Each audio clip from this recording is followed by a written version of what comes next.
All right, thank you. My name is Rahul, Sonnad, and I'm co-founder and CEO of Tesloop. And this is crunched, but those look good. So I'm going to tell you about what is happening in the mobility space that we've learned over the last almost 3 years running on the Tesla platform. And we think it's really exciting because it's probably the biggest change in the automotive industry for a long time.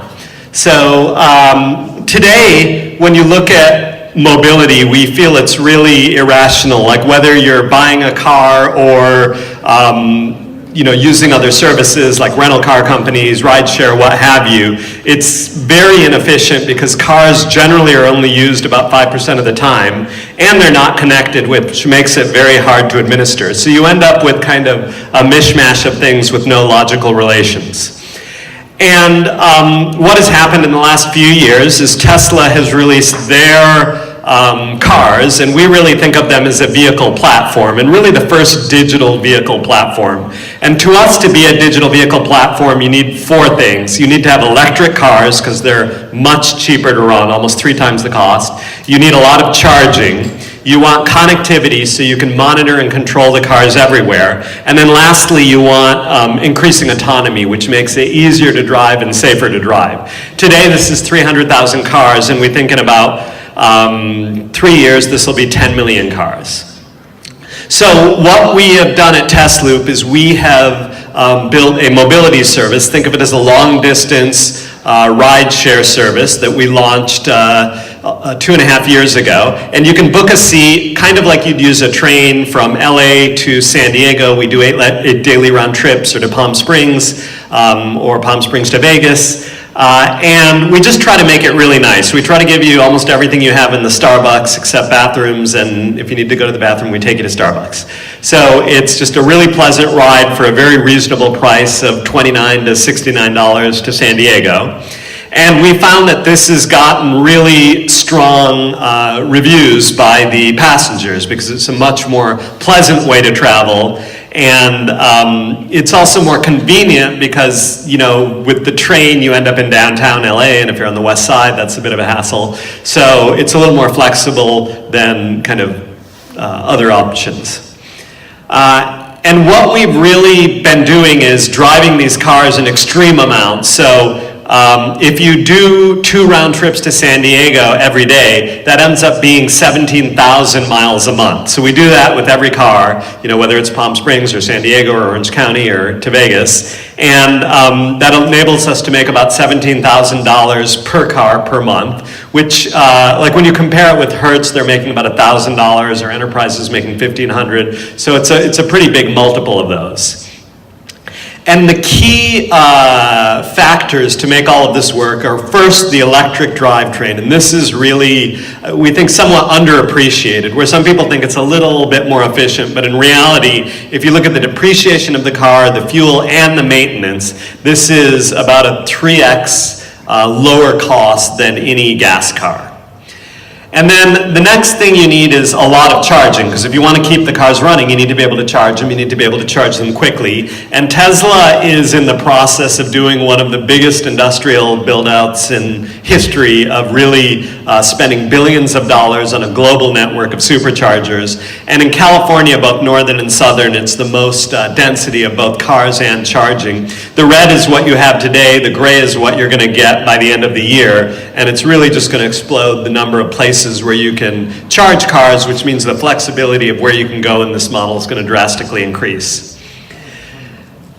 And then the real, we think, magic happens with the data feeds. I think in the industry, a lot of people are really fixated on driverless cars, and they feel like driverless is going to be this nirvana where everything will be great in cars. But what you really need is the ability to remotely control the cars and track them, to unlock them. If you have autonomy without that, it's not useful because nobody can get in the car and you can't tell it where to go. So often people conflate those two, but of the two, we think autonomy becomes very commoditized, where there'll be several technologies that let the cars drive effectively by themselves, maybe in 3, 4, 5 years. The data feed, though, is going to become the central economic marketplace for mobility moving forward. And so what we're doing at Tesloop is we're building open source software that lets you grab all the cars, and we do like 4 times a second, 60 data points. This is, you know, all the things you'd expect: the speed, the location, the tire pressure, the, you know, state of everything, the door locks, which doors are open. All of that we can grab, and we put it onto a bus that now doesn't live on the car but comes onto the internet and can be extended. And this is then used to manage, you know, very real-world scenarios. So, for example, we limit the top speed of all of our cars to 85 miles an hour. And you know, these cars are pretty fast. They can go about 150. And if you're renting it out to somebody, you just don't want people going that fast. So we can programmatically limit the top speed. And then Farmers Insurance can look at the speed in real time or, you know, after the fact and verify that no car has been faster than that, which lowers our insurance rates. And then a company like Goodyear, who's our tire service partner, can you know, grab data off the data bus, and they can look at the tire pressure, they can look at the mileage, they can look at the location, and this lets them decide when tires need to be rotated, when they need to be, you know, if there's some leak or something, when they need to be pumped up. And because they can be given the location, they can now schedule the truck to actually come out and address the tire issues. And then this is reshared with Farmers Insurance so that they can see that the tire pressure is back up to speed, and they're happier because now the risk is much lower in terms of accidents. So this really, we think, is a scenario that's in place today, and it's really kind of the way everything is inevitably going to head.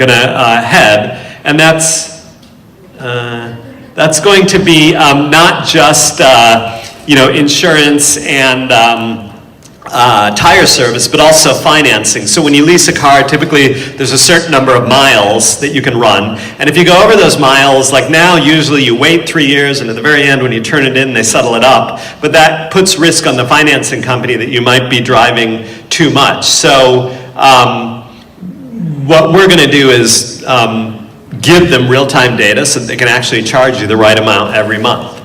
And this is not only data that's shared, but it's the value. So if you want to pay $3 to get your tires inflated or $20 to get your tires rotated, this can now be handled on the tokenized bus, where you know who's doing it, you have verification that it was done. Once it's done, it can be paid. It can be paid maybe by the insurance company that wants to keep risk low, or maybe by the car owners. So all of that can be worked out and mediated again on a tokenized blockchain.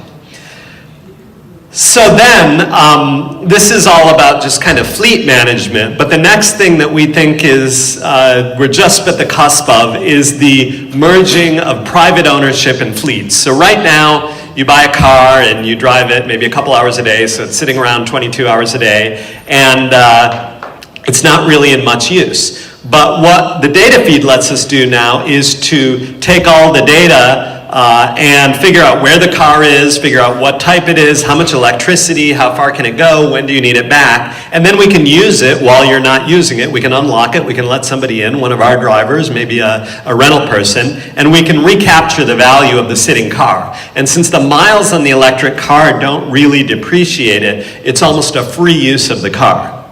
So what we're effectively doing is changing the model that like Uber has, which is a two-sided marketplace of passengers and then car owners who drive the cars, who clean the cars, who manage maintenance, who manage insurance, and splitting that off into a true multi-sided marketplace with kind of an economic mediation infrastructure, and that's the tokenization. So it's passengers, insurance, different people can own cars versus drive cars versus clean cars, and this can all be done on a very granular basis. So the bottom line is going to be that what now costs $1,000 to buy a Tesla and have insurance and maintain it, and you just kind of use your car for 2 hours a day, is going to turn into $250 a month, where you not only get access to your car whenever you want, as much as you already use it, but every time you're in a new city, you can get access to Teslas. If you want to get driven, you can have somebody drive your car. You can get driven in another car, all on one unified platform that costs much less. And this is kind of an inevitable progression of what's the technology that Tesla is building, and that will soon spread beyond them.